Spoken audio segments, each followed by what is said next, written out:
मी सुनेत्रा अजित पवार गांभीर्यपूर्वक प्रतिज्ञा करते की कायद्याद्वारे स्थापित झाले आहे अशा भारताच्या संविधानाबद्दल मी खरी श्रद्धा व निष्ठा बाळगीन। मी भारताची सार्वभौमता व एकात्मता उन्नत राखीन।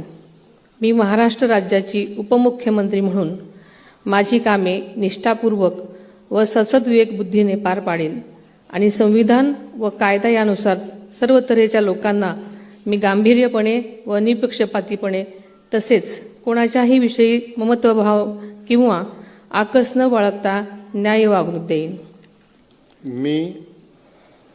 मी सुनेत्रा अजित पवार गांभीर्यपूर्वक प्रतिज्ञा करते की महाराष्ट्र राज्याची उपमुख्यमंत्री म्हणून माझ्या विचारार्थ आणली जाईल किंवा मला ज्ञात होईल अशी कोणतीही बाब अशी उपमुख्यमंत्री म्हणून माझी कामे यथायोग्य पार पाडण्यासाठी आवश्यक असेल ते खेरीज करून एरवी मी कोणत्याही व्यक्तीला किंवा व्यक्तींना प्रत्यक्षपणे वा अप्रत्यक्षपणे कळवणार नाही किंवा त्यांच्याकडे उघड करणार नाही।